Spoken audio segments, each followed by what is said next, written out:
Welcome students of class 7th in social studies class, and today we will read chapter 4th of geography, composition and structure of the atmosphere। हमारा जो atmosphere है इसका structure कैसा है और ये किन किन चीज़ों से मिलके बना हुआ है, यानी कि कॉम्पोजिशन इसकी कैसी है। The blanket of air that surrounds the earth is called the atmosphere. It is held to the surface of the earth by the earth's gravitational force। जो एक ब्लैंकेट टाइप का मतलब हवा का जो एक है ब्लैंकेट टाइप का हमारे धरती के इर्द गिर्द है, उसे हम एटमॉस्फेयर कहते हैं। ये मतलब हमारी धरती के इर्द गिर्द इसीलिए है क्योंकि हमारी धरती के पास ग्रेविटेशनल फोर्स है। The presence of the atmosphere has made the earth a unique planet. It has life giving gases like oxygen for human beings and animals and carbon dioxide for plants. Thus it provides us air for breathing। जो है मतलब जो atmosphere की उपलब्धता है, जहाँ जो presence है एटमॉस्फेयर की हमारी धरती के पास, वो इसीलिए मतलब ये जो मतलब हमारी धरती के आसपास जो एटमॉस्फेयर है, एटमॉस्फेयर की जो उपस्थिति है वो धरती मतलब जो धरती को एक यूनिक अलग टाइप का प्लेनेट बनाती है। इसमें बहुत सारी ज़िंदगी देने वाली गैसेस हैं, जैसे कि ऑक्सीजन इंसानों के लिए और जानवरों के लिए, और कार्बन डाइऑक्साइड जो गैस है वो प्लांट्स को ज़िंदगी देती है। और thus it provides us air for breathing. और ये हमें जो हमारा एटमॉस्फेयर है हमें हवा प्रोवाइड करता है सांस लेने के लिए। Considering the size of the earth, the atmosphere is alternatively thin layer. जो अर्थ के साइज के हिसाब से जो एटमॉस्फेयर है, वायुमंडल है, वो एक थिन लेयर है, पतली लेयर है। इट इज़ रफली estimated that the upper limit of atmosphere reaches us to the at a height of about 10,000 km from the surface of the earth. The total weight of the atmosphere is approximately 500 million metric tons। जो है मतलब कह रहा है रफली, मतलब ऐसे ही जो एस्टीमेट से हैं, जो अपर लिमिट है एटमॉस्फेयर की वो धरती की हाइट से 10,000 किलोमीटर तक है, और जो इसका वेट है वो है 5 million metric tons. About 99% of the total mass of the atmosphere is found within 32 kilometre of the earth surface. जो 99% जो है आपका एटमॉस्फेयर है वो 32 धरती की सतह से 32 किलोमीटर तक ही मिल जाता है। The air is denser near the earth surface and gets thinner as one goes upwards. जो हवा है वो घनी रहती है, मतलब बहुत ज़्यादा मात्रा में रहती है धरती के सरफेस के आसपास। जैसे ही कोई ऊपर की तरफ धरती से ऊपर की तरफ जाता है ऊंचाई की तरफ, तो जो हवा जो है ये थिन होती जाती है, पतली होती जाती है, मतलब कम होती जाती है। Importance of the atmosphere. अब हम एटमॉस्फेयर की महत्ता के बारे में पढ़ेंगे। The atmosphere is vital for life of the earth. It helps sustain life in various ways. जो एटमॉस्फेयर है ये ज़िंदगी के लिए बहुत ज़रूरी है और ये बहुत सारे रास्तों में मतलब ज़िंदगियों को हेल्प करता है। Number 1, the atmosphere act as a blanket by trapping terrestrial radiation and keeps the earth warm, so it ensures that there is the correct amount of heat required for life to exist. If it were not for the protective covering of the atmosphere, all the life form on the earth would have been either burnt during the day or frozen to the death during the night. जो atmosphere है ये एक blanket की तरह है जो कि मतलब जो रेडिएशन आती हैं उनको ट्रैप कर लेता है, अपने अंदर सोख लेता है। कह रहे हैं अगर ये एटमॉस्फेयर नहीं होता तो मतलब जो है धरती जो है बहुत सारी हीट जो है वो मतलब आ जाती, मतलब जितनी गर्मी की हमें ज़रूरत होती है एटमॉस्फेयर उतनी ही गर्मी हमारे तक भेजता है। अगर ये प्रोटेक्टिंग कवर नहीं होता एटमॉस्फेयर का तो हम ऐसे होता कि दिन में तो लोग गर्मी से जल जाते और रात में इतने जम जाते, मतलब मरने जैसी सर्दी हो जाती रात में। One of the most valuable components of the atmosphere is the precious oxygen gas. It helps to sustain life on the earth and also support the consumption of fuel. जो है जो मोस्ट पॉपुलेशन कंपोनेंट एटमॉस्फेयर का है, जलवायु या atmosphere का है, वो है ऑक्सीजन गैस, जो कि ज़िंदगी के लिए, जैसे धरती पर जीने के लिए ये बहुत ज़्यादा ज़रूरी है और ये फ्यूल को जलाने के लिए भी हेल्पफुल है। तीसरा है, it has large amount of nitrogen. Nitrogen compounds are needed by the both plants and animals for growth. जो नेक्स्ट मतलब इसकी इम्पोर्टेंस है एटमॉस्फेयर की, वो है कि इसमें लार्ज मतलब बहुत ज़्यादा मात्रा में नाइट्रोजन है। नाइट्रोजन जो है मतलब दोनों के ग्रोथ के लिए ज़रूरी है। किस किस की ग्रोथ के लिए? प्लांट्स की और एनिमल्स की। नेक्स्ट है, the carbon dioxide in the air is used by the plants for photosynthesis. It also control the earth's temperature by absorbing the heat radiated from the surface and keep the earth warm. This is known as the greenhouse effect. जो carbon dioxide है ये मतलब air जो हवा में carbon dioxide की मात्रा होती है उसको प्लांट्स यूज़ करते हैं फोटोसिंथेसिस के लिए, और जो है जो हमारा एटमॉस्फेयर है ये कंट्रोल करता है, जो मतलब गर्मी होती है उसको ट्रैप कर लेता है, ताकि जो है धरती को गर्म रख सके उतना ही जितनी इसको ज़रूरत है। इसी को हम ग्रीन हाउस इफेक्ट कहते हैं। पॉइंट फिफ्थ है, ozone it race gas protect us from the harmful ultraviolet rays of the sun and thus shield the life on the earth. जो ओजोन है, जो ओजोन होते हैं, ओजोन लेयर होती है, वो सूरज की तरफ से जो हार्मफुल अल्ट्रावायलेट रेज आती हैं उसको सोख लेती है और एक जो है शील्ड का काम करती है धरती पर जिंदगी के लिए। मतलब जो ओजोन लेयर जो है वो सूरज की तरफ से हानिकारक अल्ट्रावायलेट रेज आती हैं उन्हें ये सोख लेती है, और ताकि जो लोग धरती पर रहते हैं उन्हें नुकसान ना हो।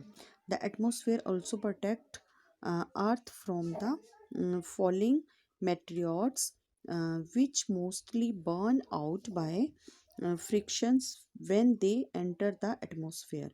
कह रहे हैं जो एटमॉस्फेयर होता है वो धरती की रक्षा करता है। जो मेटेरियर्स होते हैं जब वो गिरते हैं तो वो जो कह रहा है मोस्टली वर्न आउट, वो मतलब जल जाते हैं फ्रिक्शन के कारण, रगड़ के कारण, जब वो एटमॉस्फेयर में एंटर करते हैं। जो एटमॉस्फेयर होता है जब उल्कापिंड मेटेओराइट्स धरती पर गिरते हैं, ये मतलब जलते हुए गिरते हैं, तो इनसे भी एटमॉस्फेयर हमारी रक्षा करता है। नेक्स्ट है, the water vapour in the atmosphere cause precipitation. जो है एटमॉस्फेयर के कारण, जो एटमॉस्फेयर में वाटर वेपर होते हैं वो भी मतलब एटमॉस्फेयर के कारण ही प्रेसिपिटेशन का कारण बनते हैं। पॉइंट 8 है, the dust particles in the lower atmosphere form the nucleus for condensation which results in the formation of the clouds and that cause rainfall and snowfalls. जो एटमॉस्फेयर होता है उसके निचले वाले भाग में डस्ट पार्टिकल्स होते हैं जो कि फॉर्म करते हैं न्यूक्लियस, और जो हेल्प करते हैं, जिसका रिजल्ट क्या होता है?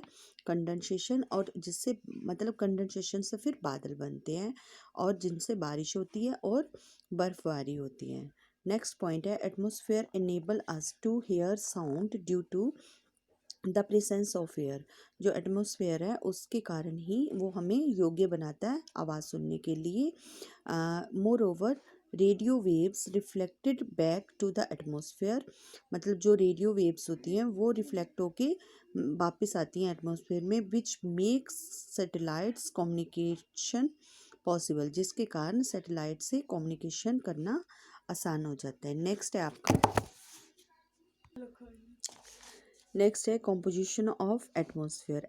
एटमॉस्फेयर है जो वो किन किन से बना है। The atmosphere is mainly composed of two gases, nitrogen and oxygen. Nitrogen about 78% helps in the growth of living beings. Oxygen about 21% is the gas that living organism need to breathe in order to sustain life. It also supports combustion. combustion कह रहे हैं जो atmosphere है उसमें दो main gases होती है, nitrogen और ऑक्सीजन। नाइट्रोजन जो है 78% होती है, जो कि प्लांट्स की और मतलब लिविंग बींग्स की ग्रोथ के लिए हेल्प करती है, और दूसरी ऑक्सीजन होती है जो कि 21% गैस है, और ये लिविंग ऑर्गेनिज्म की सांस लेने में मदद करती है, जिसके कारण ही यहाँ लाइफ है। और ऑक्सीजन जो है जलाने में भी हेल्प करती है। Beside these two gases the atmosphere also water vapors, dust particles, and trace gases such as carbon dioxide, hydrogen, helium, argon, and a few others। मतलब इनके अलावा दो गैसेस के बिना एटमॉस्फेयर में बहुत सारे वाटर वेपर होते हैं, डस्ट पार्टिकल्स होते हैं, और गैसेस होती हैं, ट्रेस गैसेस होती हैं, carbon dioxide, hydrogen, helium, organs, and और भी बहुत सारी गैसेस। मतलब एटमॉस्फेयर में ऑक्सीजन और नाइट्रोजन के बिना भी और भी बहुत सारी गैसों को ट्रेस किया गया है, मतलब उनका पता लगाया गया है, जैसे कि carbon dioxide, hydrogen, helium, organ और बहुत सारी गैसेस। फर्स्ट है इसमें nitrogen. Nitrogen is the most prevalent gas in the atmosphere. It is required by plants for growth, but plants are not able to absorb nitrogen directly from the air. Bacteria in the soil and the roots uh, absorb and change its form so that plants can use it. Atmospheric nitrogen is also used to manufacture chemical fertilizers। जो nitrogen gas होती है ये जो nitrogen gas होती है ये एक atmosphere में प्रचलित गैस है। इसका मतलब इसका यूज जो है प्लांट्स ग्रोथ के लिए करते हैं। प्लांट्स जो नाइट्रोजन गैस है इसको डायरेक्ट ऑब्जर्व नहीं कर सकते हैं, ऑब्जॉर्ब नहीं कर सकते हैं। इस जो मतलब धरती में मिट्टी में जो बैक्टीरिया होते हैं रूट्स में, वो इस गैस को ऑब्जर्व करते हैं और फिर ये मतलब और उसको फॉर्म को उसकी मतलब नाइट्रोजन गैस की फॉर्म को चेंज कर देते हैं, so that plants can use it. और फिर जो प्लांट्स हैं इस तरह इसको यूज़ कर सकते हैं।